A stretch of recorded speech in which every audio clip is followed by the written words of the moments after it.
5 கிராம்பு இருந்தாலே போதும். நீங்க ஆசைப்பட்ட விஷயம் 24 மணி நேரத்துக்குள்ள நிறைவேறும்.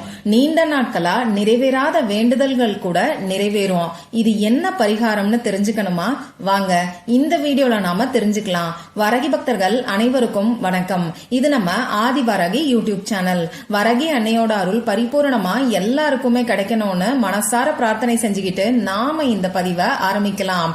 இன்னைக்கு மார்ச் மாசம் 25ஆம் தேதி திங்கட்கிழமை பங்குனி உத்திரம். அது மட்டும் இல்லாம இன்னைக்கு நமக்கு சோடசக்கலை நேரமும் இருக்கு. அடுத்ததா சந்திர கிரகணமும் இருக்கு. இந்த நாள் 100 வருடங்களுக்கு பிறகு வரக்கூடிய அதிசக்தி வாய்ந்த நாளா நமக்கு இருக்கு. பங்குனி உத்திர நாள்ல தான் மகாலட்சுமி தாயார் அவதரிச்சாங்க. திரும்பியும் இந்த நாள்ல இருக்கிற மாதிரியான சேர்க்கை எப்ப வரும்னே சொல்ல முடியாது. அந்த அளவுக்கு சக்தி வாய்ந்த நாளா தான் நமக்கு இந்த நாள் இருக்கு. இப்படிப்பட்ட அற்புதமான நாள்ல 5 கிராம்ப வச்சு செய்ய வேண்டிய ஒரு சக்தி வாய்ந்த பரிகாரத்தை தான் இப்ப நான் உங்களுக்கு சொல்ல போறேன். இது என்ன பரிகாரம், இதை யாரெல்லாம் செய்யலாம், எந்த நேரத்துல செய்யணும்னு இப்ப நாம தெரிஞ்சுக்கலாம். இந்த வீடியோல பூஜை இல்லாத, வழிபாடு இல்லாத ஒரு முறைய பத்தி தான் நான் உங்களுக்கு சொல்ல போறேன். அதனால நமக்கு எந்த விதமான கட்டுப்பாடுகளும் கிடையாது. இன்னும் சொல்ல போனா எல்லா மதத்தினருமே இந்த பரிகாரத்தை செய்யலாம். ஆண்கள், பெண்கள் இப்படி யாரு வேணாலும் செய்யலாம். பிறப்பு தீட்டு இறப்பு தீட்டு இருக்கிறவங்களும் செய்யலாம். பெண்களுக்கு மாதவிடாய் சமயமா இருந்தாலும் செய்யலாம்.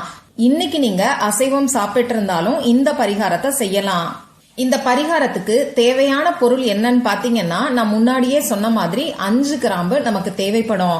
இந்த கிராம்புக்கு வசிய சக்தி ரொம்ப ரொம்ப அதிகம். அதே மாதிரி மொட்டுக்கள் உடையாத, சுருங்கி போகாம நல்ல ஃப்ரெஷ்ஷா இருக்கக்கூடிய கிராம்பா பார்த்து எடுத்துக்கோங்க.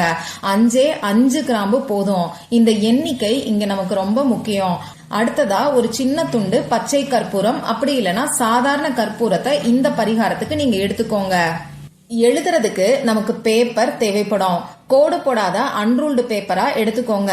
நம்ம உள்ளங்கை அளவுக்கு சின்ன பேப்பர் இருந்தாலே போதும்.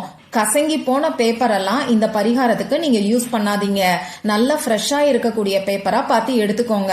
அடுத்ததா இந்த பேப்பர்ல எழுதுறதுக்கு பேனா, sketch pen, marker, glitter pen இப்படி ஏதாவது ஒண்ணு நமக்கு தேவைப்படும். ரெட் கலர்ல இங்கு வரக்கூடிய பேனாவை நீங்க யூஸ் பண்ணிக்கோங்க. ரெட் கலர்ல இங்கு வரக்கூடிய பேனா இல்லைன்னா கிரீன் கலரும் இல்லைன்னா ப்ளூ கலர்ல இங்கு வரக்கூடிய பேனாவை நீங்க பயன்படுத்திக்கோங்க. இந்த ரெட் கலர் பாத்தீங்கன்னா மகாலட்சுமி தாயாருக்கு உகந்த நிறம். அது மட்டும் இல்லாம நம்ம மேனிஃபெஸ்டேஷனை ட்ரிகர் பண்ணி கொடுக்கும். நம்ம வேண்டுதல் உடனடியா நிறைவேறதுக்கு இந்த ரெட் கலர் நமக்கு உறுதுணையா இருக்கும். முடிஞ்சவங்க ரெட் கலரை யூஸ் பண்ணிக்கோங்க, இல்லைன்னா பரவாயில்ல. சரி, இப்ப இந்த பரிகாரத்தை எந்த டைம்ல செய்யணும்னு பாத்தீங்கன்னா, இன்னைக்கு நைட்டு 12 மணிக்குள்ள நீங்க தூங்க போறதுக்கு முன்னாடி இந்த பரிகாரத்தை செய்யுங்க. இந்த பரிகாரத்தை நீங்க உங்க வீட்டுல இருந்து மட்டும்தான் செய்யணும், வேற எங்க இருந்தும் செய்யக்கூடாது.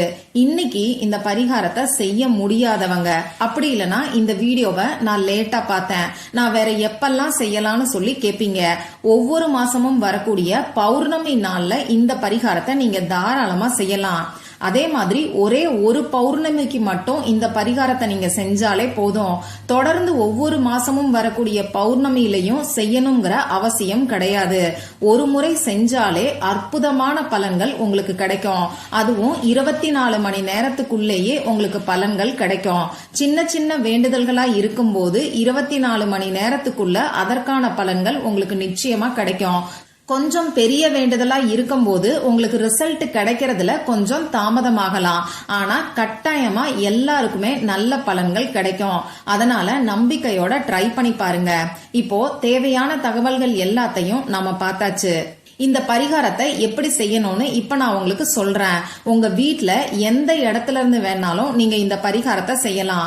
பூஜை அறைக்கு முன்னாடி உட்கார்ந்துகிட்டு கூட இந்த பரிகாரத்தை நீங்க செய்யலாம். நீங்க சுத்தமா இருக்கீங்க, அசைவம் சாப்பிடாம இருக்கீங்கன்னா பூஜை அறைக்கு முன்னாடி உட்கார்ந்துகிட்டு இந்த பரிகாரத்தை செய்யுங்க. அதே மாதிரி ராத்திரி 10 மணிக்கு மேல இந்த பரிகாரத்தை நீங்க செய்ய போறீங்கன்னா அப்ப பூஜை அறைக்கு முன்னாடி நீங்க இந்த பரிகாரத்தை செய்ய வேண்டாம். இப்படி இருக்கிறவங்க உங்க வீட்டுல ஹால்ல உட்கார்ந்துகிட்டு இந்த பரிகாரத்தை செய்யுங்க.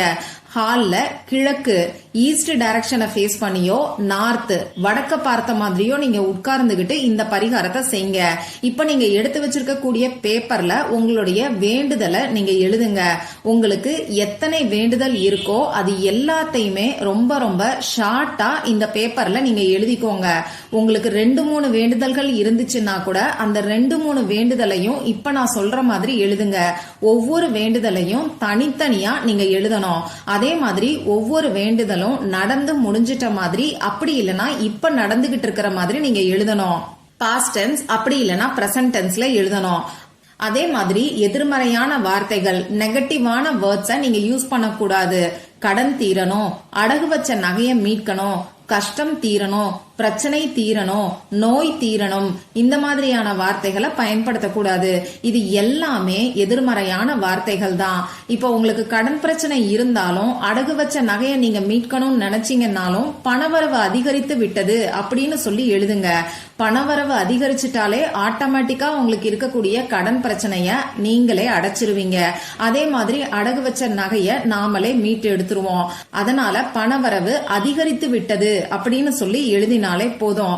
வேலை கிடைக்கணும்னு நினைக்கிறவங்க என் மனதிற்கு பிடித்த வேலை எனக்கு கிடைத்து விட்டது அப்படின்னு எழுதுங்க. இந்த மாதிரி உங்களுக்கு எந்த வேண்டுதல் இருந்தாலும் அது நடந்து முடிஞ்சிட்ட மாதிரி, அப்படி இல்லைன்னா இப்ப நடந்துகிட்டு இருக்கிற மாதிரி நீங்க எழுதிக்கோங்க. இப்படி எழுதுனதுக்கு அப்புறமா இந்த பேப்பரை மடிச்சு உங்க இடது கையில வச்சுக்கோங்க. வலது கையால இந்த பேப்பரை மூடிக்கோங்க.